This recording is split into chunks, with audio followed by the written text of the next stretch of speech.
keputusan ya. Oke. Di-record ya? Bentar. Ya, baik. Itu saya ada kasih quote sedikit, membaca dan memahami itu seperti busur dan anak panah. Jadi yang unik dari kurikulum Merdeka ini adalah seluruh siswa itu ditargetkan harus meningkat kemampuan literasi dan numerasinya. Tapi impossible itu bisa diraih jika Bapak Ibu gurunya sendiri malas membaca. Jadi kemampuan literasi dan numerasi ini akan sangat berpengaruh juga dari kemampuan pendidiknya. Kemudian kalau misalnya kita akan bicara tentang kurikulum, jangan dulu mengeluh sebelum mencoba, karena sebenarnya untuk BK khususnya, ini justru menguatkan posisi kita, tapi sekaligus jadi ancaman kalau guru mata pelajaran tahu bahwa ternyata mereka bisa mengambil alih peran kita. Baik, saya mulai dari sini dulu. Mengapa kurikulum perlu berubah? Mungkin teman-teman jadi bertanya, ini ngapain sih kurikulum berubah-berubah mulu, seperti itu ya.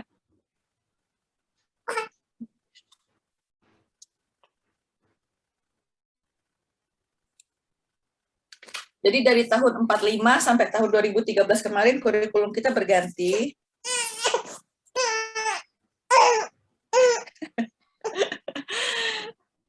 Kurikulum kita berganti.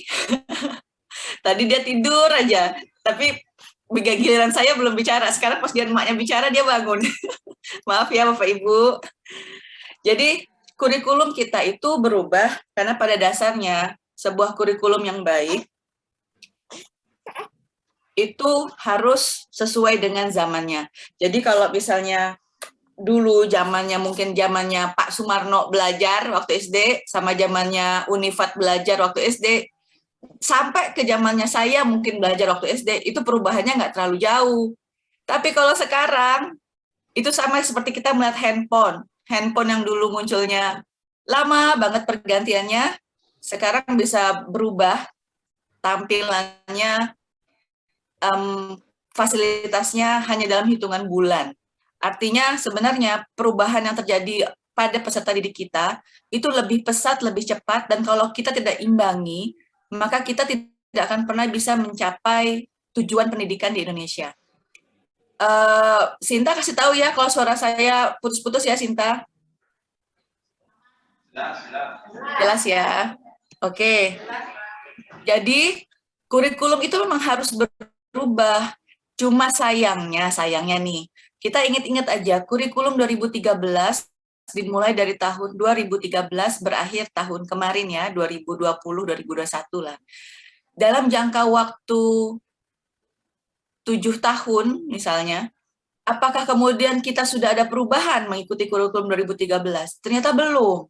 Masih banyak yang terengah-engah, belum lagi selesai kurikulum 2013 dicobain sama kita paham banget, sudah ganti lagi kurikulum yang baru.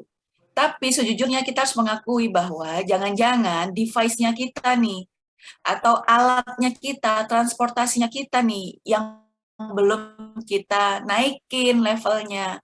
Kalau memang dari Bengkulu mau ke Jambi, nggak bisa jalan kaki, harus naik pesawat kalau mau cepat. Benar ya Bapak Ibu? Artinya ketika ini ada perubahan, jangan main-main, jangan lama-lama, jangan ngambeknya jangan lama-lama, ngeluhnya jangan banyak-banyak, tapi langsung dipelajari, langsung dilihat.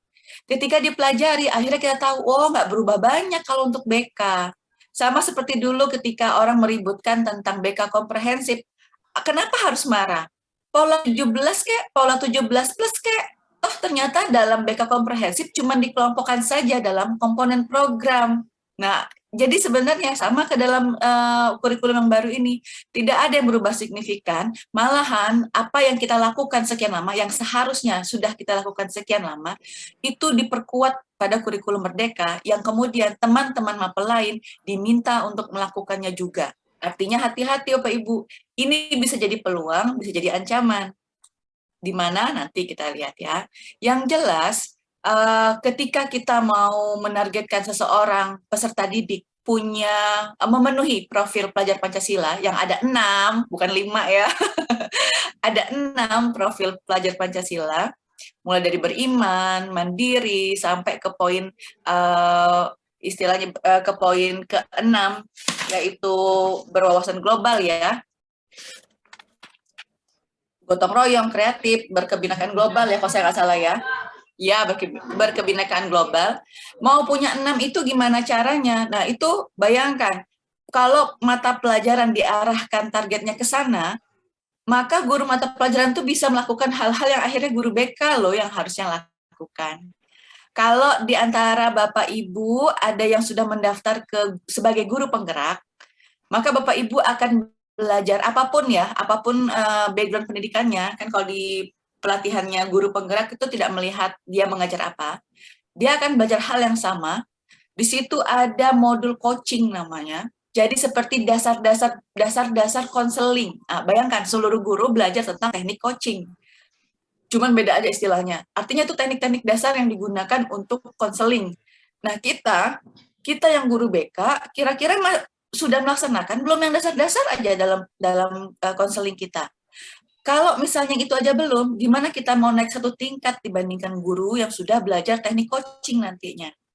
Atau kita melakukan assessment, tapi kemudian kira-kira dianalisis nggak?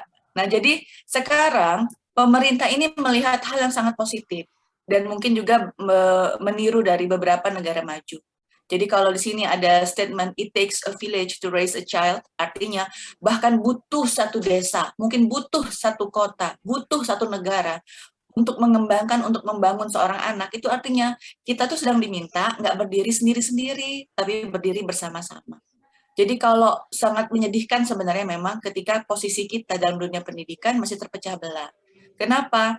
Harusnya yang punya program sekolah bersama dengan orang tua, mengajak juga stakeholder lainnya, itu bukan cuma sekedar kayak MAN IC, SMA 5, atau SMA IT, bukan hanya sekolah-sekolah itu aja, tapi seluruh sekolah baik negeri maupun swasta, mulai dari TK sampai SMA, itu memang sudah harus membuat berbagai kegiatan yang melibatkan orang tua dan juga masyarakat umum. Kenapa? Lah kita capek-capek ngelola di sekolah, seperti yang Pak Imam tadi sebutkan, tapi ternyata masyarakat tidak mendukung. Itu masalah. Nah, jadi dalam pengembangannya profil pelajar Pancasila ini, BK itu punya peranan besar, dan itu harus bekerja sama dengan seluruh guru mata pelajaran. Maka ketika kita bicara program BK, jangan cuma ngomong program BK itu sekedar buat RPL masuk kelas atau sekedar mencoba melakukan asesmen, tidak. Tapi harus ada program lain yang kita kembangkan untuk mendukung tercapainya nih 6 profil pelajar Pancasila tadi yang sudah disebutkan. Ini saya lewatkan saja ya, karena kita ada waktu, tidak ada waktu untuk itu ya. Nah, jadi semua tetap sama nih Bapak Ibu. Dalam program BK itu kan cuma 2, preparing sama designing. Preparing berarti persiapannya mulai dari assessment, diolah, nah dianalisa. Kesulitan kita yang harus kita akui adalah tadi Pak Imam sudah memberikan contoh ya. Kadang mau ngambil data aja susah, data sudah diambil nggak diolah, data sudah diolah nggak dianalisa, akhirnya nggak dapat apa-apa. Sehingga balik lagi deh membuat program itu pakai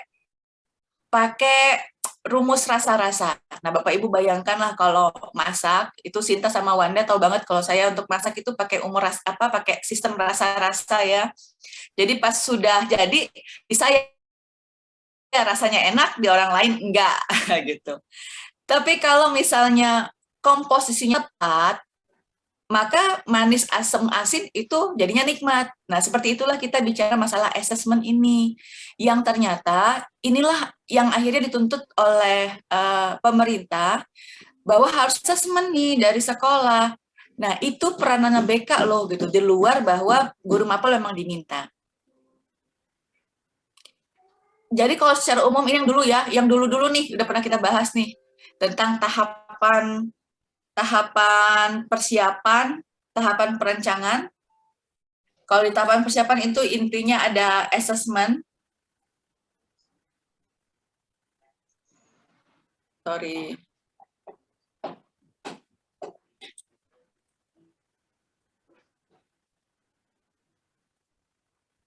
Ada assessment yang kemudian di kurikulum Merdeka itu wajib namanya guru sekolah melakukan assessment diagnostik. Nah, asesmen diagnostik yang diminta pemerintah ini ada dua, Bapak Ibu. Ada yang asesmen kognitif dan asesmen non-kognitif. Nah, asesmen non-kognitif itu BK banget. Jadi kalaupun Bapak Ibu diminta melakukan asesmen kognitif, Bapak Ibu sudah punya. Non-kognitif itu kan berarti yang semua ya, baik tes maupun non-tes, itu berarti kan kategori ke sana. Nah, jadi Bapak Ibu punya peranan besar kalau akhirnya bersedia mengambil peranan di situ. Sayangnya, karena ada juga guru-guru BK yang tidak mau repot, akhirnya nggak mau ambil peranan. Nanti kalau dikerjakan orang lain, merasa diambil alih perannya. Padahal sebenarnya sudah dilibatkan. Nah, Bapak Ibu bayangkan, dalam panduannya di kurikulum Merdeka, itu harus dilakukan asesmen kognitif dan non-kognitif. Nah, kalau asesmen kognitif, itu kalau Bapak Ibu sudah unduh platform Mengajar Merdeka ya, mungkin sudah ada yang mengunduh. Bapak Ibu harus lihat di situ, ikuti semua, ada materi-materi, ada soal-soal yang dasar standar. Nanti kita dapat sertifikat juga di sana. Bapak Ibu masuk dulu ke situ, menggunakan akun, membuat akun ya di situ ya Bapak Ibu ya. Jadi nanti Bapak Ibu ada mengikuti kegiatan. Nah, nanti di situ ada bagian di bagian bawah, bagian paling bawah itu ada assessment. Nah, di assessment itulah kemudian kita akan ketemu dengan yang tadi ini nih, assessment kognitif. Jadi assessment kognitif itu bukannya psikotes, bukan. Jadi assessment kognitif itu mengukur kemampuan literasi dan numerasi. Di platformnya Merdeka Mengajar, PMM ya, itu sudah ada. Jadi Bapak Ibu bisa unduh soalnya atau anak-anak mengerjakan langsung dari sana. Jadi atau Bapak Ibu mengunduh soalnya gitu ya. Kemudian nanti Bapak Ibu lihat. Jadi kalau kemampuan literasi berarti berhubungan sama angka, literasi berarti berhubungan sama kemampuan membaca, kalau numerasi berarti berhubungan sama angka. Nah, itu sudah ada alat ukurnya di aplikasi yang tadi, platform tadi. Kalau yang non kognitif itu nggak ada. Nah, akhirnya disitulah kalau di sekolah saya BK-nya diminta untuk membuat asesmen non kognitif. Kita bisa menggunakan apa saja, yang penting jangan terlalu saklek ya. Artinya, oh kalau nggak pakai AUM nggak benar, atau kalau nggak pakai ATP ITP nggak pas ya, nggak juga. Yang penting setelah Bapak Ibu ambil datanya, Bapak Ibu bisa memetakan kondisi awal, karena itu tujuan asesmen ini. Asesmen ini tujuannya adalah pemetaan kondisi peserta didik. Sejujurnya, waktu penggunaan sistem zonasi untuk sekolah, saya sudah pernah menyampaikan ini di beberapa forum. Jadi saya waktu itu sampaikan ke beberapa forum, dengan ada sistem zonasi, itu artinya siswa kita makin bervariasi. Benar nggak Bapak Ibu ya? Jadi bukan kayak dulu, SMA A itu SMA terfavorit, siswanya pintar-pintar. Nah, SMA B, SMA yang biasa-biasa banget, siswanya kemampuannya kurang. Itu nggak ada lagi dengan sistem zonasi. Banyak orang marah, tapi seharusnya kita ngelihat secara positif. Kenapa? Kalau gurunya yang hebat, maka seharusnya dengan siswa yang bagaimanapun, gurunya akan makin tertarik, tertantang mencari strategi untuk mentransfer ilmunya. Nah, ketika setiap sekolah diminta melakukan assessment, itu tujuan untuk memetakan mana nih siswa yang membutuhkan pendampingan. Yang bisa melihat itu siapa? BK tentunya. Selama ini kita melakukan assessment sendirian, melakukan treatmentnya kesulitan. Nah, sekarang kita akan minta, kita akan minta kerjasama dari teman-teman yang lain supaya akhirnya mereka terlibat dalam prosesnya assessment ini. Ini pakai, oke. Sehingga kalau nanti dari hasil pemetaan kita ditemukan ada anak-anak, maaf, ternyata kematangan mentalnya kurang. Nah, ini Bapak Ibu harus baca ya. Kalau saya jelaskan di sini pasti lama. Di platform yang harus Bapak Ibu unduh, Merdeka Mengajar itu, nanti Bapak Ibu akan mendapatkan sejumlah penjelasan, kemudian juga beberapa bahan bacaan. Jadi Bapak Ibu bisa melihat bahwa pertama, sekolah itu kita nggak mirip di luar negeri ya. Jadi disebutnya fase ya, mungkin yang sekolah penggerak sudah tahu. Jadi kalau SD itu dibagi dalam 3 fase. Fase A, B, C. Fase A itu berarti kelas 1 sampai kelas 2, fase B kelas 3 sampai kelas 4, satu kelompok nih. Fase C-nya kelas 5 sampai kelas 6. Maksudnya fase ini apa? Artinya siswa itu harusnya bisa mempelajari sesuatu, mencapai kompetensinya kalau sudah berakhir dalam satu fase itu. Artinya misalnya gini, komponen kompetensi sebuah mata pelajaran itu nggak mesti selesai di kelas 1. tapi dia boleh selesai di kelas 2. Artinya di fase A sama dan sudah fase yang sama. Kalau SMP itu hanya fase D. Jadi kelas 7, 8, 9 itu satu fase. Nah, SMA dibagi 2 fase. Fase E itu untuk kelas 10, lalu fase F untuk kelas 11 dan 12. Artinya kompetensi si anak itu yang kelas 11 itu cenderung bisa harus selesai dalam durasi waktu yang ditentukan itu. Nah, jadi sebutan ini yang baru, sebutan fase, istilah fase ya Bapak Ibu ya. Tapi memang masih agak timpang tindih karena kalau sistemnya klasikal kayak kita ini, itu artinya ya anak-anak mau nggak mau tetap harus menyelesaikan pembelajaran dalam waktu yang bersamaan ya. Sedangkan kalau tadi dibilang anak-anak boleh menyelesaikan mencapai kompetensinya dalam waktu sesuai dengan kemampuannya, artinya idealnya sama kayak orang kuliah dong, bisa mengulang, kemudian bisa tamat pada waktu yang berbeda. Tapi kayaknya di Indonesia belum berpikir sampai, atau mungkin belum mempertimbangkan itu, atau mungkin sudah mempertimbangkan tapi belum menerapkannya. Nah, kalau misalnya di fase 10, fase E untuk kelas 10, kembali lagi nih Bapak Ibu ya, nanti kan ketika kita sudah memilih semua kurikulum ini, kita nggak ada lagi peminatan di kelas 10. Artinya penetapan peminatannya di kelas 11. Nah, tapi apa yang beda? Nah, ini yang juga masih menjadi dilema, kontroversi setiap provinsi. Tapi kalau kita baca aturannya sebenarnya sederhana. Jadi, kalau dulu kita hanya mengkategorikan IPA IPS. Nah, sebenarnya idealnya memang betul ada 5 kelompok mata pelajaran, rumpun mata pelajaran. Tapi sebenarnya yang diinginkan itu idealnya ya, ada seperti kita kuliah, ada mata kuliah umum, ada mata kuliah khusus. Artinya ada mata pelajaran yang diikuti oleh seluruh siswa, ada mata pelajaran yang hanya diikuti oleh beberapa siswa. Nah, yang harus Bapak Ibu lihat, ketika kita melakukan assessment, apakah assessment kita ini menjawab nantinya itu sampai ke kebutuhan mereka untuk penetapan peminatan di kelas 11. Artinya, ketika Bapak Ibu mengumpulkan sebuah data tertulis, Bapak Ibu sudah harus memulai menanyakan tujuan pilihan karir, menanyakan pilihan perguruan tinggi atau jurusan yang sejujurnya untuk anak-anak di Indonesia, kelas 12 saja mereka belum berpikir sejauh itu.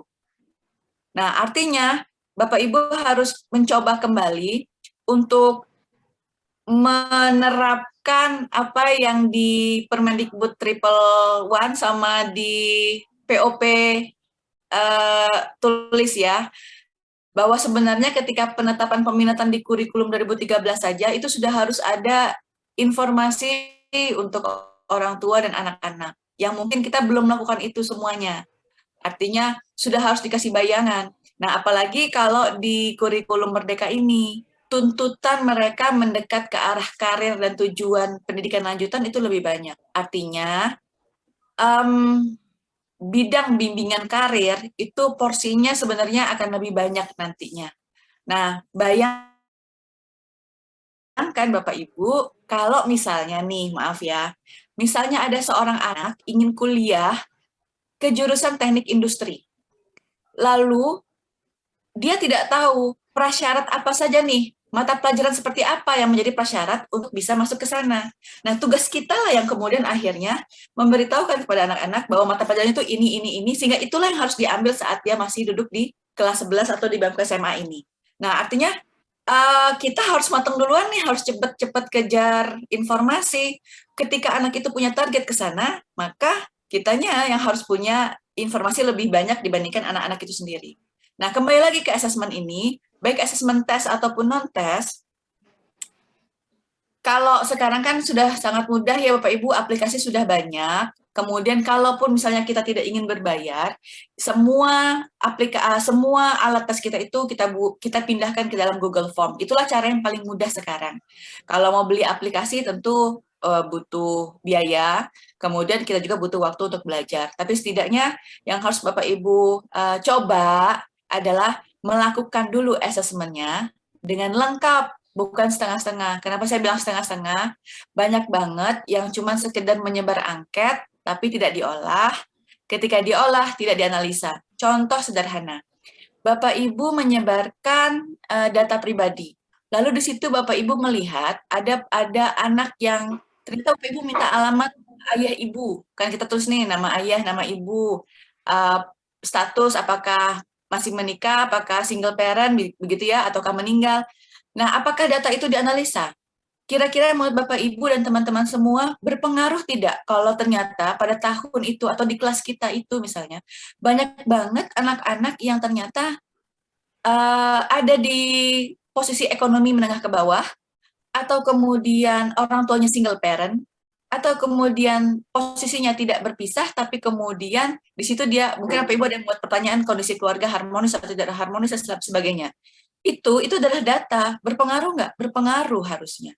Atau berapa anak yang kos, Bapak Ibu kemudian akan bisa menelaah bahwa ternyata posisi mereka yang kos-kos ini menyulitkan ketika akan dilakukan konseling seperti itu, atau keterlibatan orang tuanya jauh lebih rendah.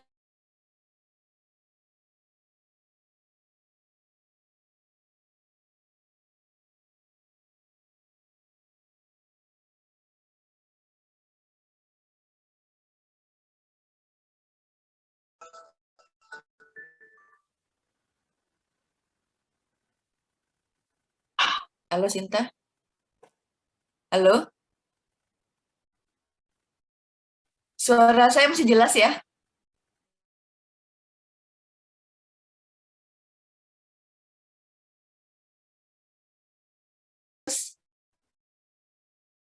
Oke, jadi ini pendapat pribadi ya Pak Ibu berdasarkan apa yang saya baca dari bahan-bahan yang tadi saya berikan di awal. Jadi di SMA, SMK, untuk bidang bimbingan dari 4 bidang yang kita fokuskan di BK itu, bidang bimbingan karir itu menjadi fokus utama di kurikulum Merdeka ini. Kenapa? Karena memang benar, bukan hanya SMK yang harusnya punya target kuat bahwa lulusannya bisa diterima di mana untuk pekerjaan, karena bekerja ya kalau di SMK. SMA harus bisa kejar itu juga. Nah, dan untuk ke sana itu kita harus menyiapkan transportasinya apa nih? Tadi Pak Imam saya dengar sudah sharing misalnya, oke Man IC punya telaah data. Tapi itu juga bisa kok kita lakukan di tingkat sekolah kita masing-masing. Dengan cara apa? Kumpulkan dulu datanya. Nah, jadi kita punya assessment tuh nggak cuma di awal tahun, tapi juga mungkin di akhir tahun. Bapak Ibu itu sebenarnya akan sangat terbantu kalau punya data sebaran alumni. Nah, sekarang dengan berbagai macam ya aplikasi, platform yang ada, itu memudahkan kita untuk mendapatkan data walaupun siswa kita ada di mana-mana. Nah, tadi kalau Pak Imam menyinggung masalah akreditasi, teman-teman yang sekarang sekolahnya sedang akreditasi pasti tahu bahwa di dalam rubrik akreditasi itu ada tracer study ya. Nah, tracer study itu mendata bagaimana pengamatan pengguna lulusan kita, alumni kita di tempat mereka. Jadi yang mengisi tracer study itu adalah orang-orang yang menggunakan atau sedang mengajar kalau di kampus berarti menggunakan atau mengajar alumni-alumni kita. Nah, itu diminta datanya. Kalau misalnya nggak dicicil dari tahun-tahun sekarang nih, nanti ketika akreditasi gimana tuh? Semua kebanyakan membuat data fiktif. Nah, itulah yang saya sayangkan ketika kita baru bersibuk-sibuk ria ketika mau ada penilaian. Sedangkan harusnya itu kalau sudah dicicil sejak awal, itu lebih mudah. Contoh sederhana saja Bapak Ibu, kalau misalnya Bapak Ibu membuat RPL selama ini setiap tingkatan, di kelas 10 saja misalnya, itu RPL Bapak A dengan Bapak B atau Bapak A dengan Ibu B sama-sama mau jadi kelas 10, RPL-nya nggak sama. Itu harusnya kita evaluasi apakah memang harus seperti itu, ataukah kita yang nggak benar-benar memiliki data. Nah, jadi ini contoh sederhana nih, ini saya coba kemarin di SMA 5. Jadi saya pernah mendudukkan, karena jujur, melakukan assessment saat itu kan sulit ya Bapak Ibu ya. Kita waktu itu kan belum kenal dengan Google Form, belum kenal dengan berbagai aplikasi lainnya. Nah, jadi harus manual. Jadi memang benar ngambil data manual, mengolahnya itu lama. Tapi kita bisa duduk bersama nih seluruh guru BK. Saya ingat banget waktu itu duduk, saya lupa Bu Sinta sudah masuk atau belum, tapi saya ingatnya ada Bu Wanda, Pak Sarjono, saya lupa Bu Sinta ada apa enggak, waktu itu kita diskusi, nih masalah yang paling sering muncul di setiap angkatan, apa nih masalahnya.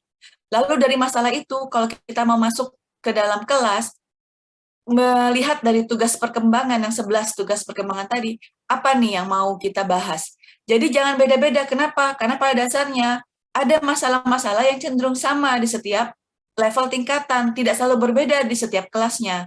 Hanya mungkin masalah-masalah tertentu sehingga mungkin guru BK-nya harus mengembangkan materi layanan tertentu.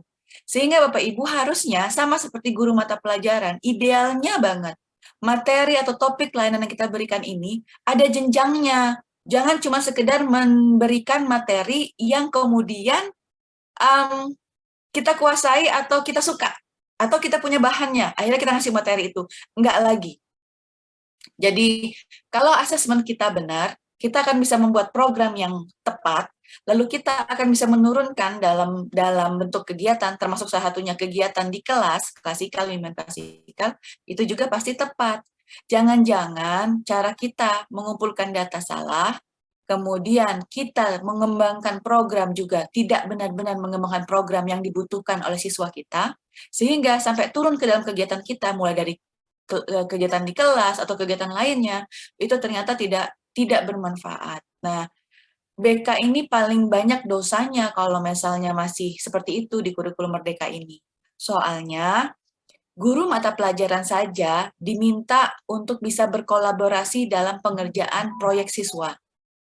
BK harus punya peranan di sana. Setidaknya gini saja, misalnya Bapak Ibu yang kalau memang sudah di sekolah penggerak ataupun belum ya, ketika mau mengelompokkan siswa untuk proyek, karena proyek ini adalah bagian dari tugas yang harus dikumpulkan, dan kalau di kurikulum Merdeka ini, setiap siswa mau lulus, itu sebenarnya wajib membuat karya tulis.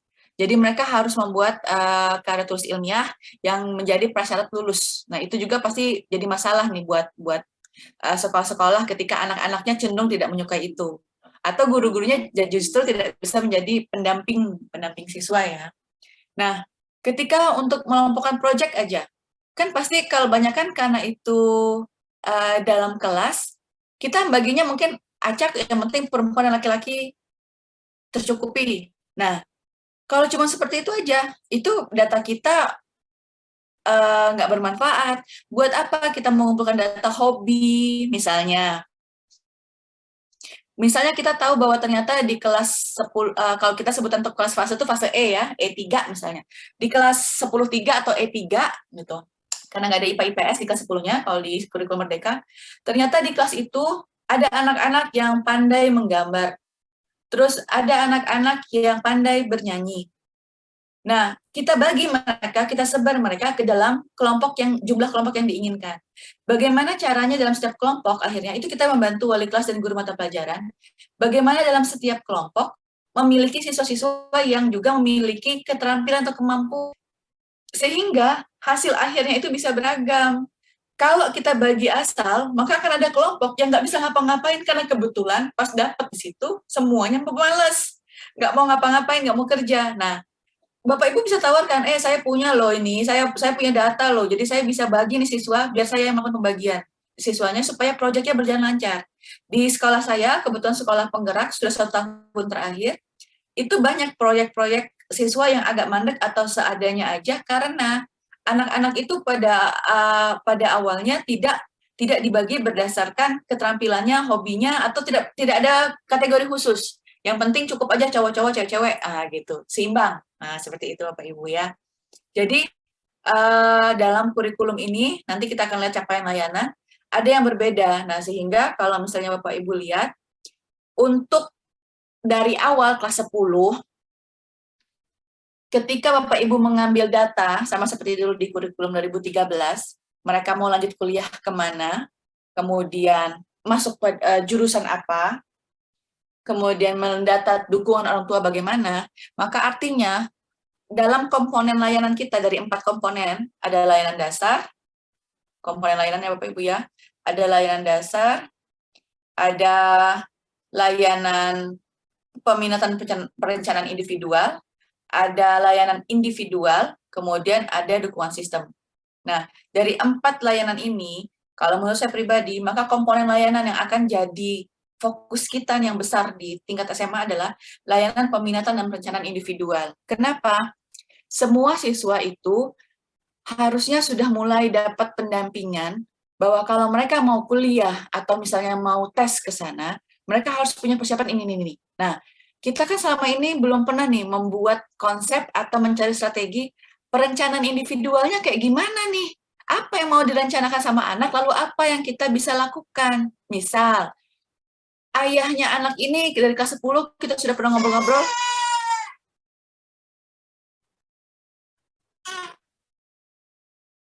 Memang mau digendong nih.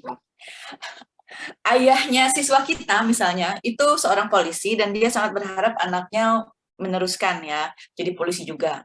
Ternyata ketika kita data di data pribadi sang anak juga mau jadi polisi nih. Nah, sudah bersiap. Maka kita kira-kira melihat peminatan dan untuk layanan peminatan dan perencanaan individual, apa yang bisa kita lakukan untuk mendukung setidaknya agar anak ini fokus pada tujuannya itu dulu. Nah, sama seperti anak-anak kita yang lain.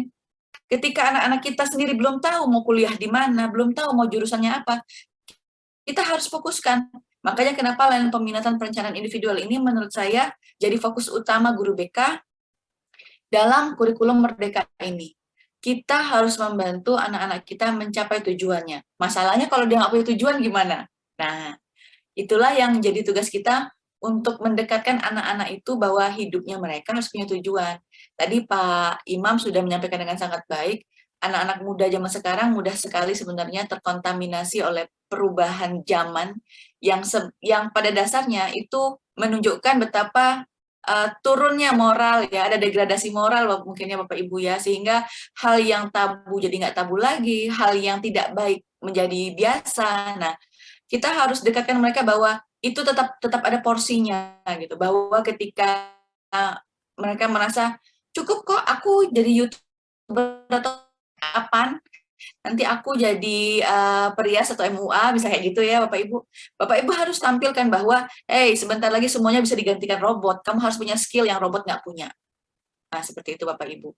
Jadi merencanakan masa depannya mereka itu berarti berdekatan sekali dengan bidang bimbingan karir itu menjadi PR besar yang kemudian kita udah harus merubah konsep mindsetnya kita dulu Bapak Ibu ya, bahwa kalau misalnya nih di kepala kita sendiri masih ngerasa udahlah kuliah tuh penting kuliah selesai dapat gelar, nah masih begitu di kitanya, kita akan susah membantu anak-anak kita merencanakan masa depannya karena ini perencanaannya individual loh Bapak Ibu. Jadi Bapak Ibu bayangkan seberapa banyak konseling individual yang Bapak Ibu harus lakukan kalau Bapak Ibu nggak punya data yang lengkap atau baik. Kenapa saya bilang begitu? Ini terkait dengan program BK. Banyak banget sekolah yang masih berpikir bahwa program BK itu nggak usah muluk-muluk, ngapain bikin edu-fair di setiap sekolah, ngapain bikin program parenting, ngapain mengundang alumni untuk sharing, ngapain kita manggil orang tua untuk memberitahukan bahwa pekerjaan ini kesulitannya di mana, butuh pendidikan seperti apa. Kalau yang seperti itu masih belum terpikirkan juga, ada yang salah dengan kita. Kenapa? Bayangkan misalnya kita punya satu angkatan 400 sampai 500 siswa, yakin kita bisa konseling semua, yakin kita bisa membantu perencanaan individualnya, itu akan lebih mudah, kita akan bisa bantu lebih mudah ketika kita punya sumber-sumber informasi yang kemudian anak-anak itu butuhkan dan tepat sasaran. Jadi nggak ada salahnya suatu saat Bapak Ibu mendata nih seluruh pekerjaan orang tua siswa, misalnya di kelas 10 atau 11 atau 12, boleh, sesuai dengan kebutuhan. Bapak Ibu data nih, contoh ya Bapak Ibu ya program ya. Bapak Ibu data pekerjaan orang tuanya, lalu Bapak Ibu kelompokkan sesuai bidangnya, misalnya di ranah hukum, ada polisi, ada hakim, ada jaksa, gitu ya, pengacara, kategorikan. Lalu di ranah pendidikan, ada dosen, ada guru, ada trainer, Bapak Ibu kategorikan. Di bidang misalnya lingkungan, mulai dari dia bergerak di bidang perkebunan, di bidang pertanian, dan lain-lain, itu semua Bapak Ibu kelompokkan. Tujuannya apa? Nah, adakan sekali saja dalam program besar Bapak Ibu, setahun sekali boleh, kalaupun mau tiap angkatan, kalau memang didukung sekolah, alhamdulillah, mengundang orang tua itu masuk ke dalam kelas di mana anak-anak kita sudah kita sebar angket. Sebarkan dulu angket, anak-anak ini berminat bekerja di bidang apa. Mereka pasti nggak tahu apakah benar mau jadi polisi, belum tentu. Kategorikan saja, pokoknya di bidang hukum kah, apakah di bidang pendidikan kah, kategorikan dulu, apakah di bidang jurnalistik kah, Kategorikan itu. Lalu kemudian undanglah orang tua. Karena kenapa yang diundang orang tua? Supaya tidak keluar dana. Atau undang alumni sebagai bentuk baktinya kepada sekolah. Nah, itu adalah program.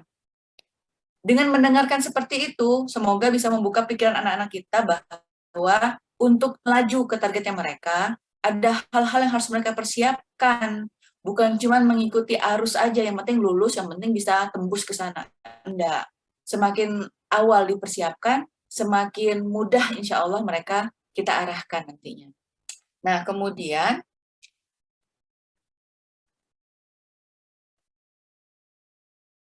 nah itu tadi berhubungan dengan ininya Bapak Ibu ya, dengan komponen layanannya yang berbeda, kemudian berhubungan dengan bidang bimbingan yang jadi fokus. Artinya itu pendapat pribadi saya, tapi kalau nanti Bapak Ibu baca kembali yang bahan-bahan tadi, lalu Bapak Ibu setuju, saya rasa berarti itu menguatkan bahwa yang saya pikirkan itu tepat misalnya. Jadi kita fokus pada layanan peminatan dan perencanaan individual dalam rangka membantu mereka mencapai masa depan mereka. Artinya kalau itu bidang bimbingan karir. Nah, sekarang apalagi yang berubah nih di kurikulum Merdeka? Tadi saya ada tanyakan di awal, ada tugas perkembangan, di SMA ada 11 tugas perkembangan, kalau di SMP ada 10. Nah, SMA, SMK sama ya Bapak Ibu ya, mulai dari landasan religius sampai ke kesiapan berkeluarga. Nah, tugas perkembangan yang 11 ini adalah target kita untuk kemudian mencapai SKKPD. Nah, apa nih yang beda? Kalau dulu ngembangin RPL itu kan dia hanya melihat dari SKKPD ini saja. Artinya SKKPD itu ada pecahannya ya Pak Ibu ya. Saya buka dulu nih. Udah keduluan.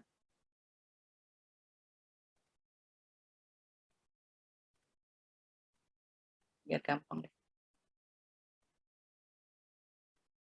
Saya agak review sedikit. Nah, sebentar ya, saya share screen.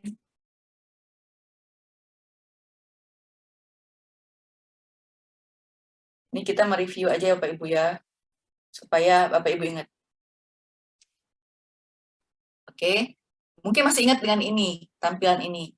Jadi dulu, tugas perkembangan itu, dia dikelompokkan dalam tabel seperti ini.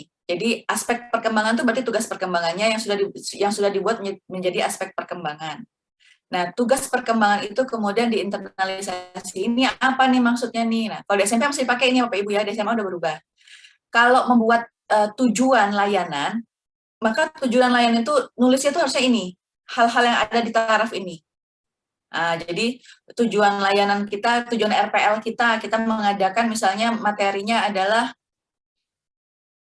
materi RPL kita misalnya fungsi agama dalam kehidupan sehari-hari. Nah, berarti itu kan berhubungan dengan aspek perkembangan landasan hidup religius. Tujuannya apa? Nah, Bapak Ibu boleh masukkan ini dalam tujuan di RPL itu. Pindahkan saja, nggak masalah. Seperti itu. Nah, yang tidak berubah adalah sebuah RPL itu Bapak Ibu dibuat berdasarkan 3 hal. Dibuat ya Bapak Ibu berdasarkan 3 hal. Apa itu? Pertama, masalah yang kita temukan berdasarkan assessment yang kita lakukan. Artinya ketika kita menemukan masalah bahwa ternyata siswa-siswa kita banyak yang harus bekerja sembari mereka sekolah. RPL kita mungkin bisa mengarah ke sana, bagaimana membagi waktu antara bekerja dan sekolah, supaya akhirnya tugas-tugas tetap bisa terlaksana dengan baik. Nah, itu salah satunya. Kemudian, setelah masalah apalagi ya ini, SKKPD ini bisa menjadi salah satu alasan kita mengembangkan RPL. Karena SKKPD ini artinya ketika anak-anak kita naik setiap tingkatannya lulus, itu mereka sudah harus bisa memenuhi kompetensi ini. Nah, seperti itu istilahnya.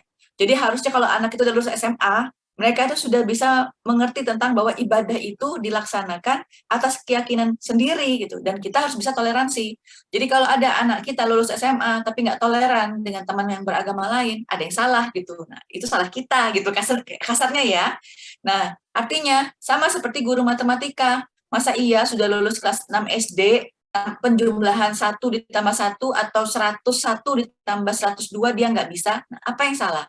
Sedangkan kalau udah masuk SMP, penjumlahan itu sudah mutlak harus dikuasai. Nah, artinya seperti itulah SKKPD ini fungsinya dalam bimbingan konseling, dalam targetnya BK. Ini kompetensi. Nah, tapi di kurikulum Merdeka, tampilan SKKPD yang menjadi tujuan layanan kita, sekarang disebutnya capaian layanan kita, itu dia diubah, dikelompokkan berdasarkan fasenya. Saya buka dulu.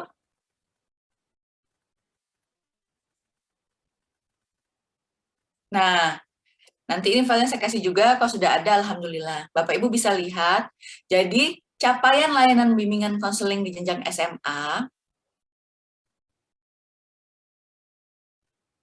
jelas nggak ya Bapak Ibu tampilannya di layar ya? Kok di saya agak buram. Jempolnya dong diangkat lagi, jelas nggak tampilannya? Yang ngangkat udah tinggal sedikit. Ini baterainya udah mulai berkurang nih Uni. Jadi kalau sekarang Bapak Ibu capaian layanan ini dibagi berdasarkan fasenya. Fase E untuk kelas 10, Bapak Ibu bisa lihat di sini di kotak ini ya, di kolom ini. Fase F itu untuk kelas 11 dan 12. Ini capaian layanan yang Bapak Ibu pindahkan ke dalam tujuan layanan nantinya.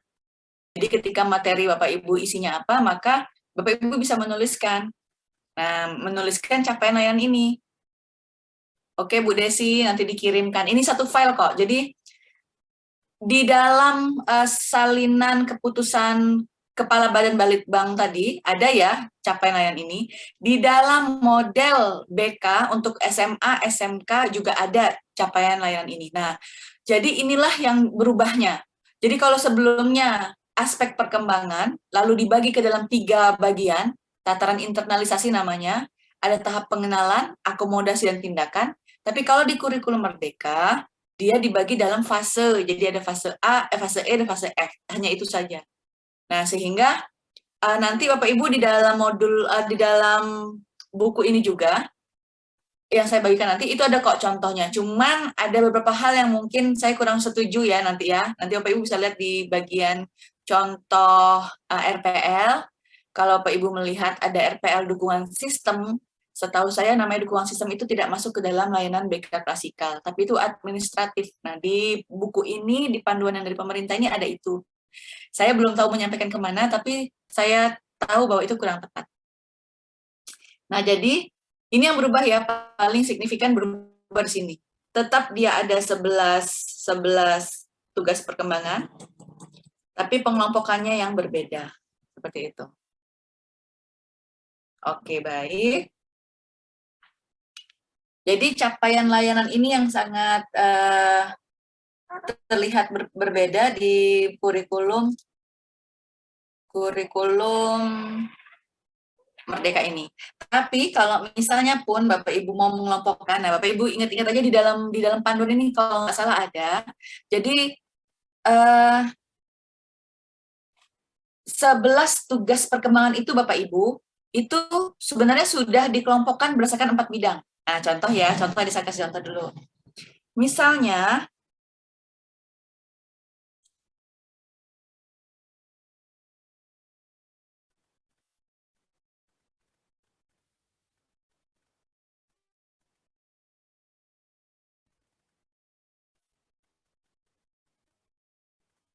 nah, nih kan kita ada 4 bidang, pribadi, sosial, belajar, karir. Dalam tugas aspek perkembangan ini, landasan hidup religius, perilaku etis, sebenarnya ini kan dibagi nih. Jadi, landasan hidup religius, perilaku etis, kemudian kematangan emosi, kemudian yang ketujuh ya, ditambah pengembangan pribadi, dan ditambah lagi poin ke-11, yang ini mencapai kematangan kesiapan diri untuk menikah, ini masuknya ke dalam bidang bimbingan pribadi. Nah, jadi saya bacakan saja ya. Kalau dalam tugas perkembangan itu, untuk bidang bimbingan pribadi, itu nomor 1, 2, 3, 7, dan 11. Ada 5 aspek. aspek perkembangannya. Kalau untuk sosial itu nomor 5, 10, dan 6. Kalau untuk belajar, aspeknya adalah nomor 4. Kalau untuk karir, nomor 8 dan 9. Itu pembagian berdasarkan istilahnya hasil telaahnya para ahli kita. Tapi sebenarnya di lapangan, semua saling berkaitan. Misal, seseorang anak yang punya masalah di keluarga, sangat mungkin terpengaruhi urusan belajarnya di sekolah. Nah, jadi dalam satu bagian materi, komponen materi itu kita bisa saling menghubungkan. Jadi nggak juga harus terpisah-pisah banget seperti ini. Tapi pengelompokan dari tim ahli kita, istilahnya dari paparan-paparan para pakar kita, seperti itu pengelompokannya. Begitu ya Bapak Ibu ya. Kita balik lagi.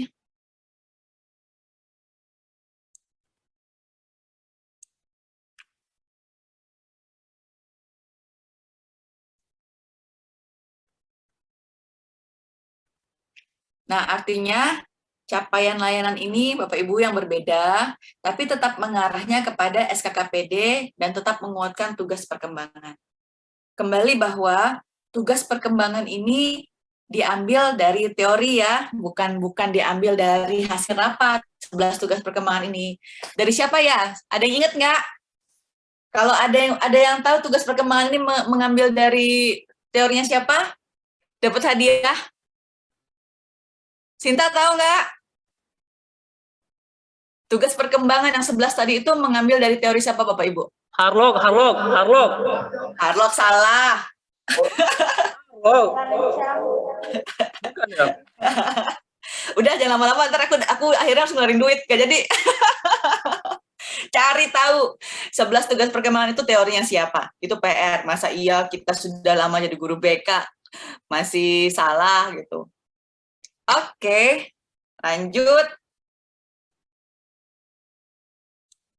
Nah, ini saya mau ngajak belajar bareng. Jadi ada penugasan bukan berarti wah direpotin dong. Cuma saya pikir-pikir bagus juga idenya Unifat gitu ya. Bu Zulfarianis ya idenya bagus menurut saya.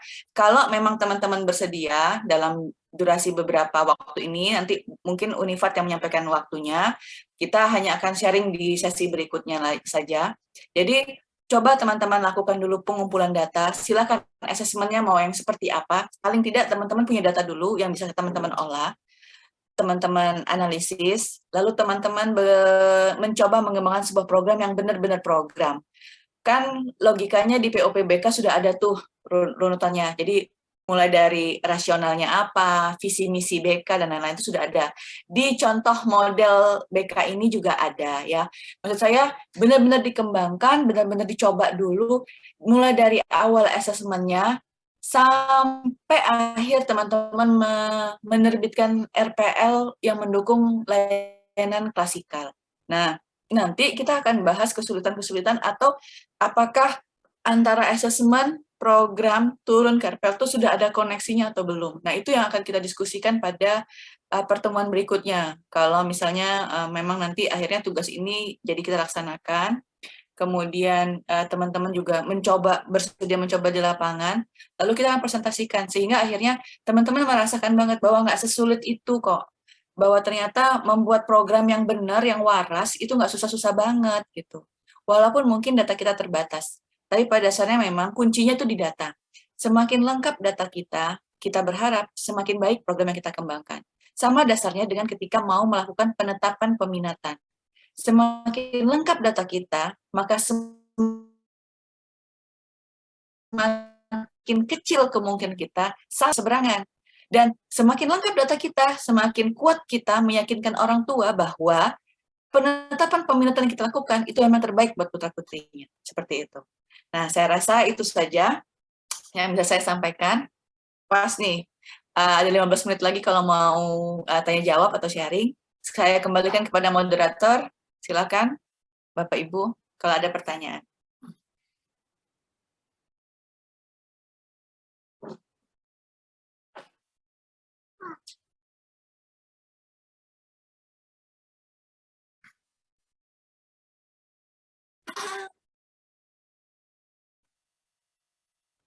Suaranya belum masuk, masih di mute. Komputer mana tuh? Komputer yang terhubung ke Zoom suaranya masih pada mati, masih pada mute. Halo? Ya, oke. Ya, jelas nih. Oke, ada yang mau bertanya? Oke, kalau belum, ini tak. Kalau kita lihat sekilas ya dari kurikulum Merdeka itu, untuk siswa kelas 10, kalau nggak tuntas, untuk materi, itu bisa diulang di kelas 11. Artinya nggak ada siswa yang naik kelas ya. Jadi, tapi kenyataan di sekolah yang ada sekarang dan sebelumnya, sering terjadi siswa yang tidak tuntas dan siswa yang melanggar tata tertib yang ada di sekolah itu kan cenderung dikeluarkan, dipindahkan atau tidak naik kelas. Nah di kurikulum yang sekarang itu siswa yang seperti itu mau diapakan? Sementara kan tidak boleh siswa tidak naik, tidak boleh siswa dikeluarkan. Sementara para gurunya nih untuk membimbing siswa tersebut belum dibekali ilmu yang banyak ya, yang sesuai dengan kurikulum Merdeka. Mohon penjelasannya Kak. Sebagai guru BK kita posisi kita di mana nih dengan kasus seperti ini? Baik. Langsung jawab ya nih atau mau ada pertanyaan lain dulu? Langsung dulu. Oke, langsung ya. Bentar saya sembari ngetik buat Mbak Desi nih. Udah. Saya balas di room chat tadi ya Mbak Desi ya untuk masalah pembagian SKPD tugas perkembangan tadi ke dalam bidang bimbingan. Baik, nah, memang betul Pak Ibu yang unik dari kurikulum Merdeka ini, namanya juga kurikulum Merdeka ya, tapi bukan berarti Merdeka itu tanpa batasan. Jadi siswa itu tidak ada paksaan atau tidak ada ketentuan khusus. Cuman ketika tidak ada ketentuan, apakah berarti tidak ada batasan? Enggak juga. Nah, ini yang mungkin masih menjadi PR besar. Makanya saya bilang, logikanya kalau memang mereka bisa menyelesaikan capaian kompetensinya pada waktu yang berbeda-beda, harusnya lulusnya nggak mesti samaan dong. Ya, seperti itu ya Pak Ibu ya. Kayak kita kuliah. Kan kalau misalnya memang mau memperbaiki sebuah nilai mata kuliah, kita bisa ngulang lagi. Atau kalau misalnya nilai kita IP-nya kecil di semester 1, semester 2 nggak bisa ngambil mata kuliah banyak, seperti itu ya. Harusnya kan seperti itu tuh, kalau mau benar-benar ideal. Tapi walaupun misalnya ada anak tidak memenuhi KKM, karena memang tidak menggunakan sistem KKM, bukan berarti kita tidak punya batasan yang membuat dia akhirnya memiliki pembelajaran yang lebih positif. Kan kalau misalnya dia hanya sekedar naik kelas dengan nilai seadanya, ya sekolah juga akan babak belur ya, Bapak Ibu yang mendampingi siswa-siswa yang motivasi belajarnya rendah. Yang pertama sekali adalah dulu dari kepala sekolah sampai unsur terendah. Ini anak kalau misalnya memang di pemetaan awal diketahui kemampuan belajarnya, kan itu gunanya asesmen. Kita sudah tahu sejak awal bahwa kemudian ada namanya itu usia mentalnya dia ternyata tidak sesuai dengan yang teman-teman lainnya. Apakah kita akan diamkan saja lakukan yang namanya matrikulasi. Itu kan sama kalau kita guru BK mau kuliah S2 di psikologi, kita pasti akan ikut kelas matrikulasi. Tujuannya apa? Untuk menyamakan standar kemampuan kita supaya sama dengan teman-teman lainnya. Jadi ketika kuliah di psikologi kita nggak kosong banget seperti itu. Jadi diasah dulu. Nah, artinya kita meluangkan waktu nih lebih banyak untuk belajar di tentor tentunya ya. Nah, di lab school saya melakukan hal serupa, cuman polanya beda. Jadi ketika di peta awal ditemukan anak-anak yang ternyata kemampuan belajar rendah, sebenarnya ini diberlakukan untuk anak-anak saat itu kan kita juga nggak bisa lagi tuh ada titip-titipan, kalau sekolah saya nggak bisa sih ya. Tapi kalau misalnya nih ada anak titipan yang kemudian ternyata kemampuan intelektualnya rendah, atau ketika sistem zona itu berarti dia tidak istilahnya tidak melihat kondisi akademiknya, terus kita temukan ternyata kemampuannya lemah, kita bisa membuat program matrikulasi ini, tapi tentu itu butuh dana, itu butuh kesepakatan, itu butuh sumber daya manusianya juga. Gimana caranya? Lah, sekarang kan di daerah, kalau kami dari Jakarta dulu, dari tahun 2000-an, itu sekolah sudah memang dari Senin sampai Jumat saja. Anak yang ikut matrikulasi, dia belajar kelas tambahan, termasuk di hari Sabtu, dan kemudian ada pelatihan di hari-hari yang berbeda. Orang tuanya pun di briefing untuk kemudian mendampingi anaknya. Sehingga apa? Sehingga dia bisa melaju sama, setidaknya mengimbangi laju teman-teman lainnya. Nah, ketika kita punya anak yang ketika pemetaan awal ini sudah diketahui bahwa kemampuan akademiknya sangat rendah, kemudian ada hal-hal lain juga yang terlihat dari nilai rapornya, mungkin dari catatan-catatan tertentu mungkin yang dia ini bakal jadi masalah nih. Seharusnya sebelum terjadi masalah, kita sudah punya tindakan preventif duluan. Apakah anak ini butuh pendampingan? Karena dalam kurikulum 2013, jika ditemukan anak-anak yang kemudian dipetakan kondisinya memiliki kesulitan dalam belajar, itu harus ada pendampingan. Nah, itu perannya BK untuk mengedukasi sekolah, artinya sekolah itu kepala sekolah dan guru-guru mapel juga, walaupun mungkin sulit ya Bapak Ibu, tapi paling nggak kita harus melakukan upaya mengedukasi bahwa nih di buku panduannya, di pedomannya, ini anak-anak yang ketahuan sejak awal pemetaan ini ternyata kondisinya lemah, itu kita harus latih duluan, standar saja paling enggak. Kalau dalam asesmen diagnostik kognitifnya ditemukan bahwa ada anak yang kemampuan membacanya masih sangat kurang, itu masalah besar. Dia bagaimana mungkin bisa mengerti sebuah soal fisika dalam bentuk cerita, menanyakan yang cuman sebenarnya menanyakan kecepatan saja, tapi pakai cerita dulu. Kalau dia tidak memahami apa yang dia baca, dia bisa baca tapi dia tidak paham. Nah, itu kemampuan literasinya sangat rendah. Kalau ditemukan dari hasil asesmen diagnostik kognitifnya, ini anak ada masalah. Bapak Ibu temukan juga dari asesmen yang non kognitifnya, dari asesmen yang kita lakukan, anak ini juga ada kendala, maka harusnya sekolah melakukan sesuatu dulu dong gitu. Jangan langsung dimasukin ke dalam kelas yang umum, harusnya. Nah, itu kan butuh kerjasama. Itu kalau di awal ya, Unifat ya. Gimana ketika sudah di tengah-tengah, ketika kita udah nggak sempat lagi membuat pendampingan di awal gitu. Harusnya itu ada pendampingan, itu wajib ada malahan. Ketika di akhir gimana? Harus punya kesepakatan dulu. Kesepakatannya apa? Nah, ini yang baik komite pembelajaran kalau di sekolah penggerak maupun guru mapel lainnya, plus BK dan kepala sekolah, harus satu komitmennya. Jangan maaf ya, jangan lempar batu sembunyi tangan. Karena itu yang paling sering terdengar, termasuk misalnya di tempat-tempat pendidikan, termasuk sekolah saya. Artinya, loh kok anaknya bisa naik? Tahu anak ini bermasalah misalnya. Padahal jelas-jelas kita bersepakat anak ini boleh naik kelas. Artinya kalau dia boleh naik kelas, ini di kelas 11, dia butuh pendampingan lagi. Butuh yang ekstra gitu. Nah, kalau terkait bahwa Bapak Ibu ngerasa, tapi kalau dia naik kelas dengan nilai sangat rendah, dia nggak pernah ngerjain tugas, dia nggak pernah hadir ke sekolah, terus naik kelas, berarti sekolah kita nggak dihargai. Itu juga gunanya kesepakatan. Kriteria kenaikan kelas tetap harus ada. Andai pun bukan nilai jadi penghalangnya, kan selama ini nilailah penghalang utama ya Pak Ibu, maka aspek-aspek lain, itu Bapak Ibu sudah harus lakukan duluan pendataannya. Jadi kalau memang di situ ada kehadirannya sangat rendah, tugasnya sangat rendah, tidak ada, kemudian partisipasi orang tua sama sekali juga tidak ada. Dalam alur yang memang kita tidak boleh membuat anak-anak itu pindah, tapi kita boleh bernegosiasi bahwa mungkin pola pendidikan di sekolah kita itu belum bisa memaksimalkan kompetensi dia, dan mungkin dia bisa berkembang ke tempat yang lain. Kan begitu kalimat formalitasnya kita ya Pak Ibu. Tapi pada dasarnya guru BK-nya sudah kerja belum? Wali kelasnya sudah kerja belum? Sudahkah anak ini memang benar-benar dibina sebelum akhirnya dalam tanda kutip dibinasakan dari sekolah itu? Jangan main pangkas, tapi Bapak Ibu sebagai guru BK atau guru-guru lainnya belum melakukan apa-apa. Guru mapelnya nggak pernah negor, cuma sekedar marah, kamu ngerjain tugas. Tidak pernah melakukan pendampingan. Tahu anak ini berhitung dasar aja susah, dikasih soal-soal yang sulit.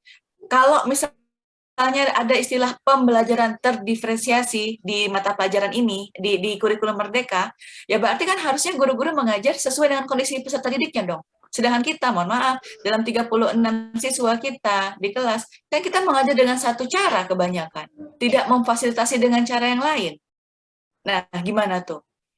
Sedangkan dalam penilaian kurikulum Merdeka ini, yang unik lagi ya Bapak Ibu, kenapa KKM nggak jadi tolak ukur?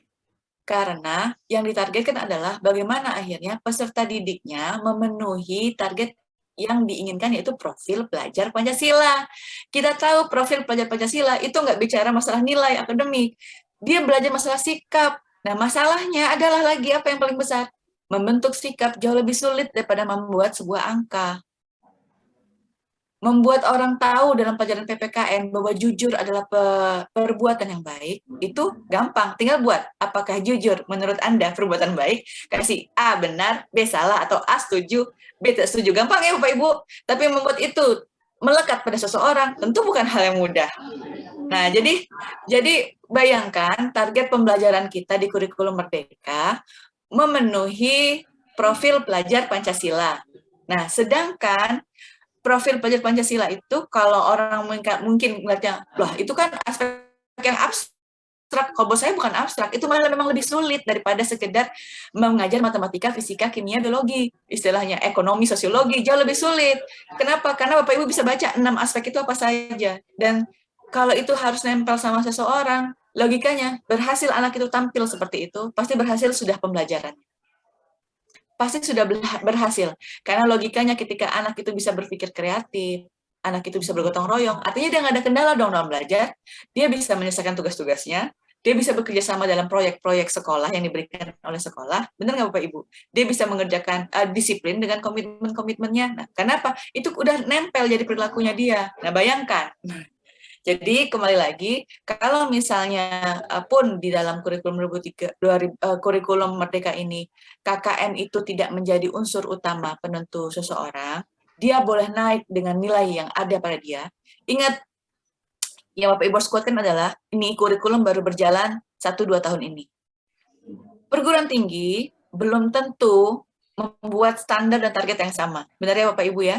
Ketika kita biarkan saja anak-anak ini naik dengan nilai seadanya, 30, 40, nah itu kepake nggak nanti ketika seleksi SNPTN? Kalau seleksi SNPTN tetap melihat nilai. Kalau misalnya guru, maaf nih, guru kita kan beberapa kadang tidak semuanya objektif.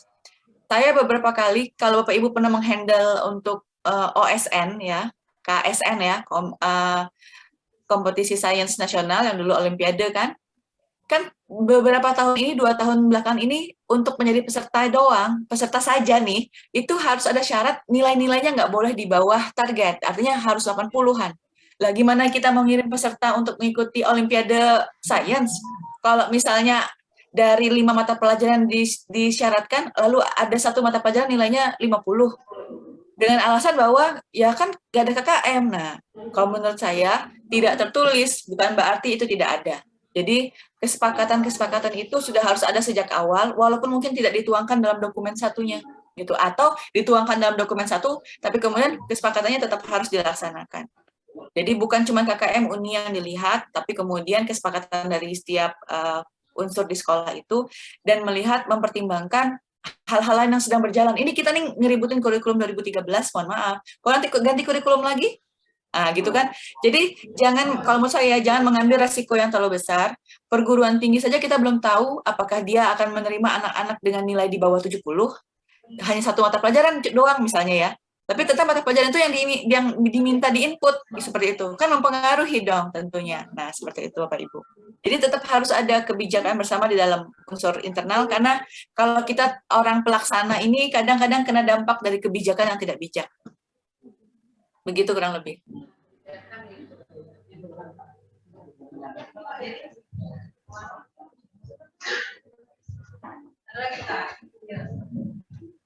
Baik. Saya ingin pengelompokan 4 bidang. Saya baru jawab. Ini para ya, Pak. Para pakar mengelompokkan 1, 2, 3, 11 pribadi, 5, 6, 10 itu sosial, 4 belajar, 8, 9 karir. Nah, sementara ini sekolah satuan pendidikan kan orientednya masih akademik, sementara di kurikulum Merdeka kita dituntut banyak kadernya. Padahal sekolah biasanya menuntut kita untuk bidang bimbingan belajarnya. Kira-kira solusi apa yang harus kita lakukan ketika bidang bimbingan belajarnya cuma tugas perkembangannya cuma nomor 4 saja, itu yang pertama. Yang kedua, Bu Okta, mohon maaf nih saya mungkin salah, saya tidak menggunakan asesmen secara ICT, tapi saya asesmennya yang kurikulum 13 ini sederhana saja. Kebetulan saya ini membagi, menyebar semacam angket lah atau apa. Kemudian saya dapatkan kelas 12 IPA polisi 5 orang, dokter 7 orang, insinyur sipil 1 orang, membahagiakan orang tua 3 orang, dan seterusnya. Kemudian dari data ini saya coba mencari, membaca buku, mengembangkan literasi untuk memberikan layanan klasikal. Apakah itu sudah termasuk mengolah data dan sebagainya? Demikian Mbak Okta, karena kalau secara ICT saya memang agak telat sih. Terima kasih. Semoga sehat selalu untuk kita semua. Amin. Amin. Ya. Terima kasih Pak Sumarno. Satu lagi, Pak. Oh iya, boleh. Assalamualaikum warahmatullahi wabarakatuh. Waalaikumsalam warahmatullahi wabarakatuh.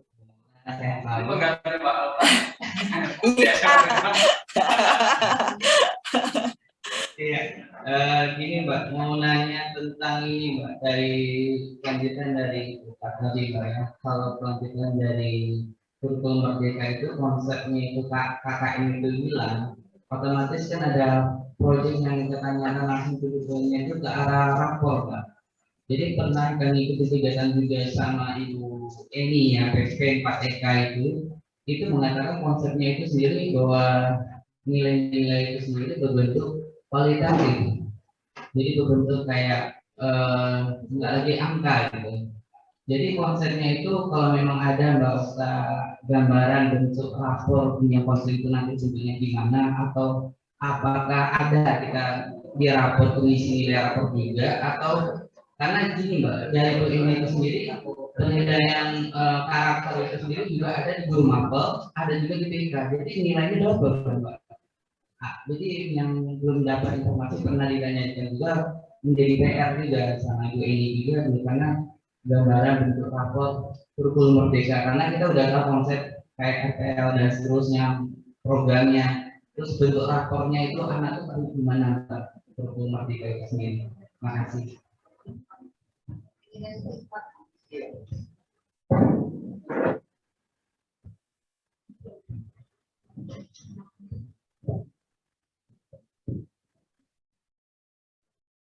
Baik, saya jawab satu persatu dulu.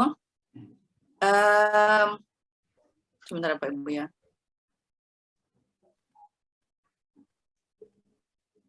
Jadi terkait tadi misalnya Pak Sumarno menyampaikan masalah pengumpulan data dulu ya.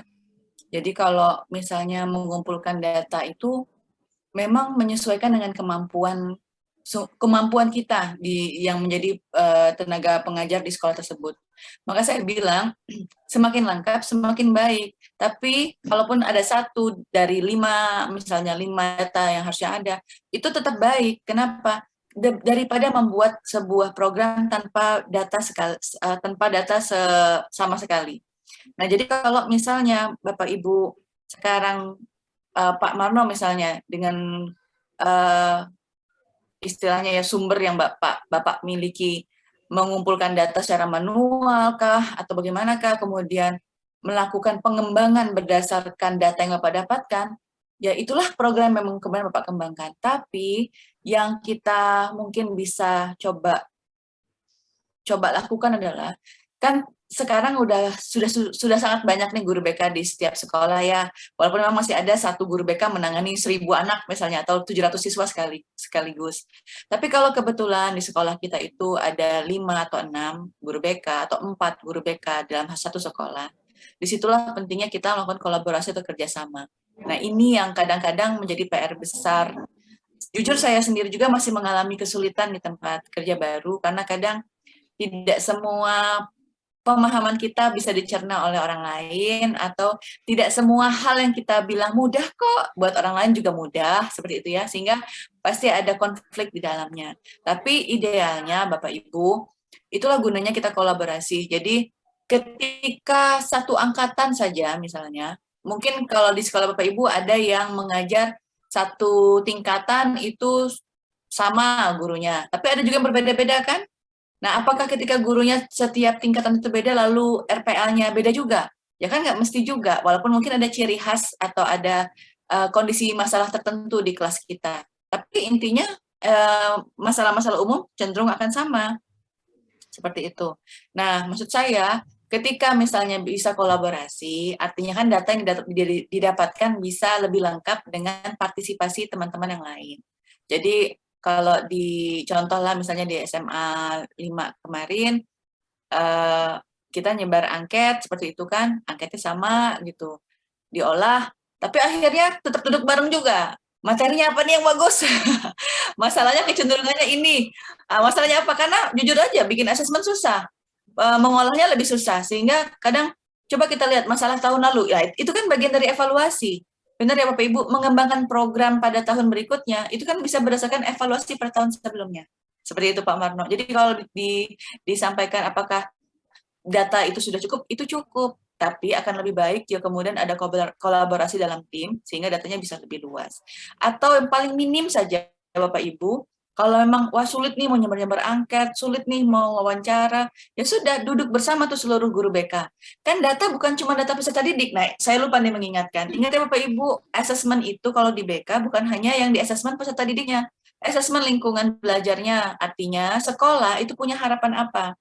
Ketika kita mau mengembangkan program BK, kita diminta menuliskan visi misi BK yang kemudian harus mendukung visi misi sekolah.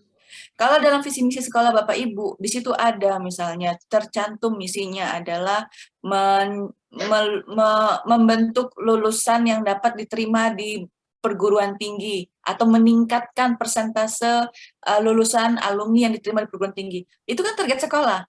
BK ngapain untuk mencapai target itu? Apa yang mau dilakukan? Apakah akhirnya mempunyai saran ke sekolah, mau mencoba membentuk tutor sebaya, ataukah akhirnya mau mencoba sesekali mengundang narasumber ahli untuk menguatkan kedukungan sistemnya ke guru-gurunya, justru yang harus diajar duluan, gitu ya Bapak Ibu ya.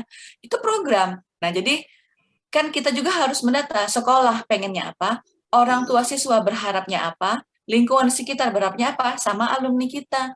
Jadi kalau cuman mengandalkan satu angket, kemudian atau maaf nih yang paling sering pakai AKPD ya sekarang ya, yang satu kali ambil data langsung tuh jadi sampai ke RPL-RPL-nya. Saya pribadi sih kurang setuju. Apa iya cuma peserta didik aja yang mau dilihat kebutuhannya? Gimana kalau tetap peserta didik juga mengisi nggak valid? Seperti itu. Jadi data ada, alhamdulillah makin lengkap, makin baik. Gitu ya Pak Marno. Kemudian terkait tadi pengelompokan itu tadi, itu ada di dalam, saya lupa di modul yang mana atau di bahan yang mana. Tapi seperti yang saya sampaikan tadi, kalau di lapangan saya rasa nggak sesaklek itu deh. Kita belajar untuk bimbingan belajar itu nggak mesti cuma ngelihat aspek perkembangan nomor 4 seperti itu ya Bapak ya. Karena saya yakin kan pengembangannya banyak. Tapi kan bisa jadi aspek intelektual cuma satu, aspeknya satu, tapi kemudian pengembangan strategi layanannya bisa banyak, seperti itu. Misal, kalau bicara masalah yang tadi karir nih misalnya. Karir juga kan kalau yang tadi saya sebutkan cuma poin 8 dan 9. Poin 8 dan 9 itu berarti apa tuh? Kita lihat dulu ya.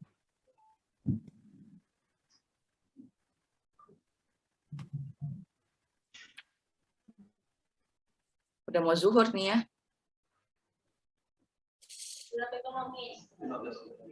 Apa tadi?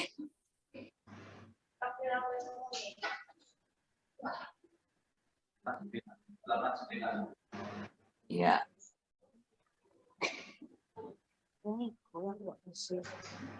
Perilaku kewirausahaan, wawasan kesiapan karir. Kelihatannya kok cuma 2 nih, kalau yang pribadi kok banyak banget. Itu bicara tugas perkembangannya. Tapi ternyata kalau bicara programnya di lapangan, apakah cuma 2 biji? Enggak, bisa sangat banyak Bapak Ibu.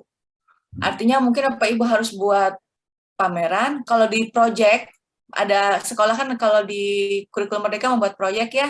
Nah, apakah proyek-proyek itu kemudian fokus ke sini? Membuat proyek itu mungkin lebih sulit dibandingkan kita nyampaikan materi dalam bentuk klasikal aja kan Bapak Ibu. Nah, seperti itu. Jadi, kalaupun misalnya terlihatnya di situ cuma 1 poin, tapi bisa jadi strategi layanannya atau pengembangan programnya itu bisa lebih besar. Seperti maaf nih, ini kemarin saya di SMA 4 Jambi ini, karena melihat siswa-siswa saya, ternyata beberapa ada yang tidak melanjutkan pendidikan, bahkan tidak mengikuti tes apapun. Jadi saya berpikir saya harus gimana nih gitu. Akhirnya saya tawarkan ke sekolah kemarin, Pak, kenapa kita nggak buat kelas ini aja yuk, kelas persiapan yang mau daftar polisi, udah seminggu 2 kali atau lari bareng kita minta kerjasama dengan kepolisian misalnya gitu. Jadi anak-anak yang justru sering melanggar peraturan kan malah pengen jadi penegak peraturan nih kebanyakan. Kalau dari saya selama mengajar, yang pengen jadi polisi itu justru yang paling sering melanggar aturan sekolah ya. Artinya kenapa nggak langsung diarahkan aja dari kelas 10-11-nya setelah ditemukan data, coba buat kelompok olahraganya bareng-bareng gitu, terus dapat edukasi tentang merokoknya juga, kan ada layanannya nih. Nah, itu kan padahal mungkin nggak terbayang sekarang. Atau misalnya ada peningkatan skill. Jadi kemarin sempat kepikiran paling tidak mereka bisa belajar bongkar motor, pasang lagi, memperbaiki hal-hal apa yang rusak di situ sehingga siapa tahu kalau nanti mau ngelamar kerja nih putus nggak lanjut sekolahnya lagi bisa kerja di bengkel gitu. Jadi bukan cuma anak SMK yang bisa ke sana, anak SMA juga bisa gitu. Walaupun mungkin kematangan kemampuannya nggak sebaik anak SMK. Nah, itu kan program. Nah, jadi bisa jadi cuma 1 poin, 2 poin dari tugas aspek perkembangan, tapi ternyata hal yang harus dilakukan berat dibandingkan pribadi yang banyak. Tapi ternyata kalau Bapak Ibu lihat untuk aspek perkembangan yang pribadi itu ada 5 itu, tapi mudah cara melakukannya seperti itu, Pak. Terus kalau untuk terkait rapor, betul. Jadi sebenarnya gini, kalau Bapak Ibu, ini saya bukan apa-apa ya. Jadi lab school itu dari semenjak saya kerja di sana banyak sekali hal-hal positif yang kemudian diturunkan ke kebijakan di pemerintahan. Jadi dulu waktu saya ingat banget program sekolah ramah anak keluar, itu lab school jadi pilot project-nya, bahkan sekolah yang digadang-gadangkan menjadi contoh untuk turunan programnya gimana sih aplikasi di lapangan. Kemudian perundungan juga, kemudian parenting juga. Nah, termasuklah sebenarnya dengan kurikulum Merdeka ini. Jadi kalau di lab school itu namanya siswa akselerasi dulu ya, itu memang sudah harus mau lulus wajib membuat karya tulis seperti itu. Samalah dengan ketentuan di kurikulum ini. Lalu bicara rapor yang harus menggambarkan kemampuan dari dalam bentuk kata-kata bukan dalam bentuk angka, itu juga sudah dilakukan terlebih dahulu di sana. Bahkan guru BK di sana harus membuat penjelasan dalam bentuk kata-kata, bukan cuma sekedar tingkatkan prestasimu, perbaiki sikapmu, seperti itu ya Bapak Ibu ya.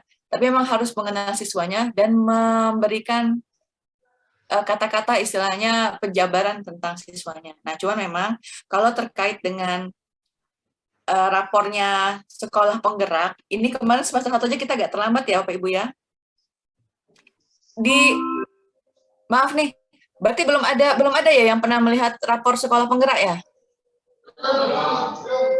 Oh, coba nanti saya fotokan beberapa ya untuk ini contohnya.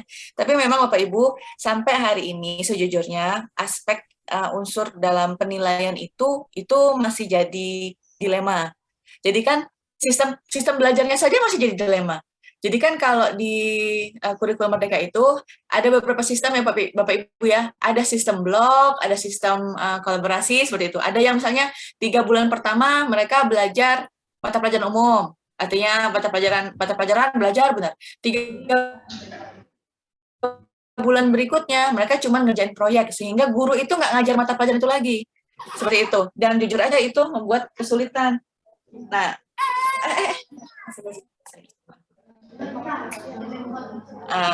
jadi kalau untuk rapor mungkin nanti saya coba kirimkan dulu contoh seperti apa, karena saya belum berani bicara banyak nih kalau untuk rapor ini, soalnya sampai hari ini juga Pak itu masih jadi apa ya, masih jadi wacana yang perlu dikembangkan lagi gitu, termasuk efek tidak ada KKM itu. Terlepas dari nanti kalau untuk nilainya harus gimana, kebanyakan akhirnya ya nilai proyek jadi juga ke nilai tugasnya, nilai tugas ya juga mempengaruhi nilai proyeknya, padahal harusnya nggak boleh gitu. Jadi ketika mengerjakan proyek, sebenarnya idealnya seluruh guru mata pelajaran melepaskan label mapelnya. Jadi ketika mereka mengerjakan proyek, misalnya dari proyek yang dipilih untuk tahun ini, semester ini apa nih, misalnya kearifan lokal, maka semua guru yang membuat siswanya itu menyelesaikan proyek itu boleh menghasilkan dalam bentuk beragam. Misalnya ketika kearifan lokal, kalau di Jambi misalnya mau mengangkat tentang jamunya atau mengangkat tentang tengkuluknya, lacaknya, ikat kepalanya ya, bisa seperti itu. Maka guru-guru itu bukannya lagi membawa matematikanya ketika masuk ke kelas, nggak bisa. Nah, bayangkan Bapak Ibu, itu aja kita masih jadi masalah. Karena nggak semua guru akhirnya punya kemampuan juga mengarahkan siswa untuk membuat karya tulis yang baik atau membuat desain tampilan poster yang baik, yang datanya juga lengkap seperti itu. Jadi makanya kenapa kalau di panen raya project, kalau di sekolah-sekolah yang Ibu lihat, misalnya sekolah penggerak, itu kan pameran tuh hasil karya project anak-anak. Misalnya tema yang dibahas sama kearifan lokal, tapi produknya beda-beda. Ada yang dalam bentuk barang, ada yang bentuk karya tulis, ada yang bentuk poster, sesuai dengan keputusan tim projectnya masing-masing. Itu aja kita masih bingung sampai sekarang. Apakah yang dilakukan ini sudah cukup benar atau tidak? Kenapa bingung? Misal, beberapa sekolah ketika proyeknya itu adalah membuat tengkuluk itu ikat lilitan kepala di perempuan ya di Jambi. Berpikir gini, oh ini kolaborasi 5 mata pelajaran, ada matematika, fisika, ada seni budaya, bahasa Indonesia, bahasa Inggris misalnya. Berarti nanti mereka membuat karya tulis bahasa Indonesia, terus ada sedikit penjelasan, terus membuat rekaman penjelasan menggunakan tengkuluk dalam bahasa Inggris. Lalu mereka harus dalam sisi matematikanya mereka membuat perhitungan bagaimana sih sebuah kain itu bisa digunakan untuk membuat tengkuluk yang versi ini. Nah, ini sekolah-sekolah ini di Indonesia ada yang melaksanakan dengan pola begini. Jadi satu proyek untuk 5 mapel, lalu 5 mapel ini memberikan tugasnya masing-masing. Tapi ternyata beberapa pelatih ahli bilang salah kayak gitu. Itu nggak boleh ada unsur mata pelajarannya lagi. Yang ada diangkat adalah ciri khasnya, hal-hal baru yang mereka temui dari kearifan lokal itu yang mereka bisa angkat. Jadi jangan bawa-bawa lagi mata pelajarannya. Nah, itu aja masih jadi perdebatan. Jadi sampai ke rapor pun sebenarnya saya nggak berani bicara banyak karena saya belum paham banget dan belum banyak literasinya. Seperti itu. Ya saya rasa itu dulu, nanti mungkin saya cari literasi lagi supaya bisa memberikan jawaban lebih baik.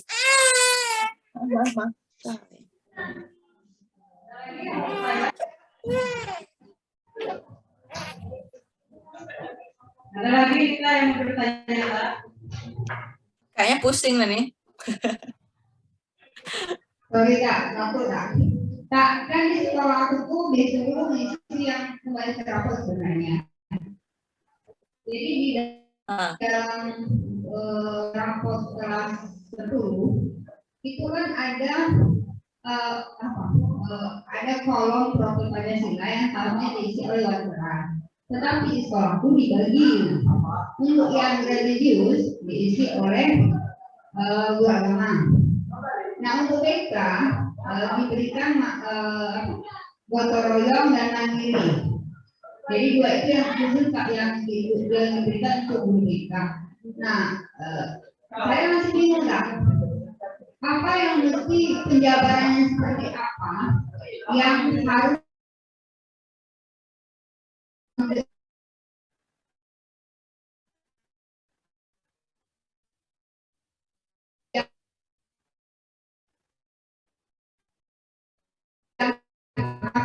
dijabarkan di situ. Apakah dimasukkan dalam yang sama atau ada kata-kata lain yang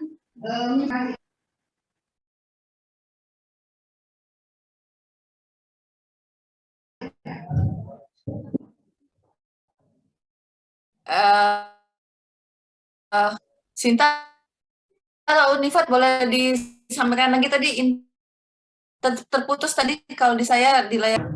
Kasih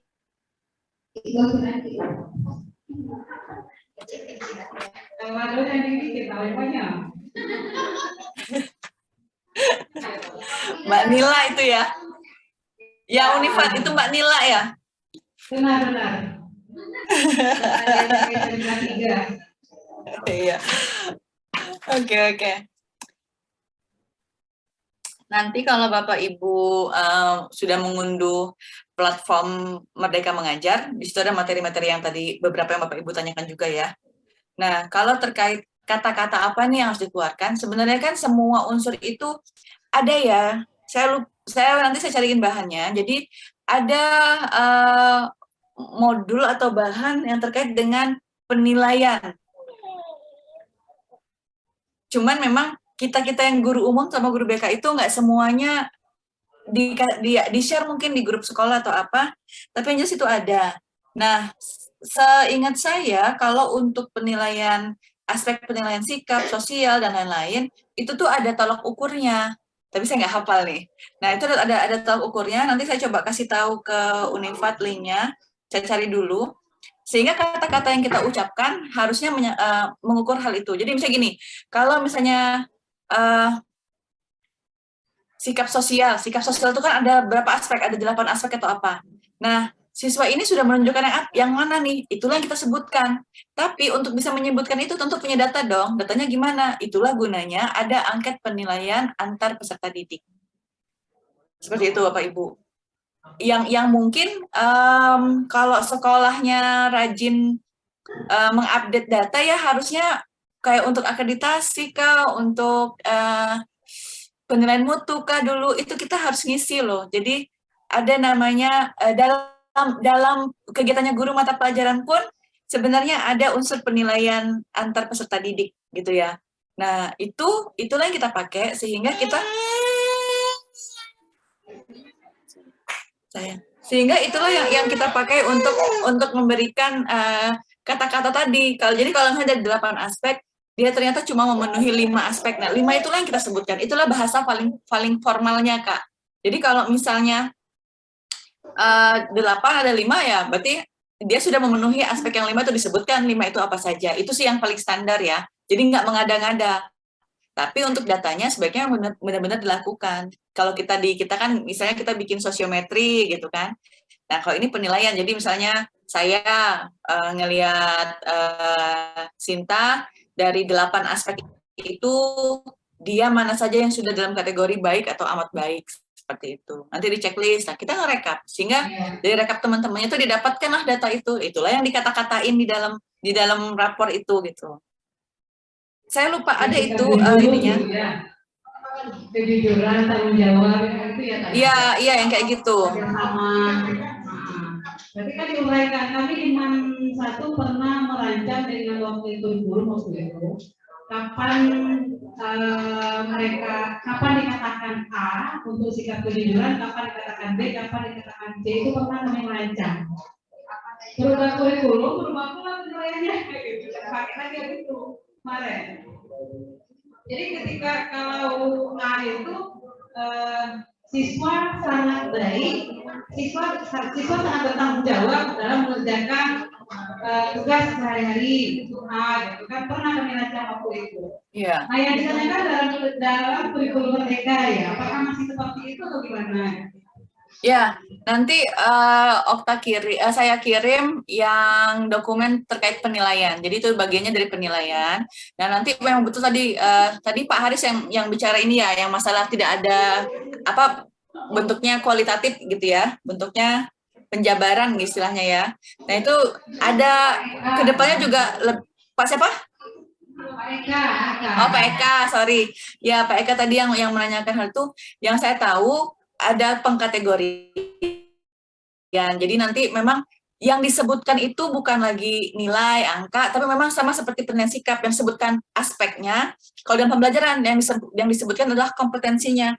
Tunggu, saya lupa. Jadi kalau dulu kita bicara, ya, jadi kalau dulu kita bicara bicara kalau dulu guru mata pelajaran fokusnya hanya di KIKD, maka kalau yang di aspek yang ini itu mereka fokusnya pada capaian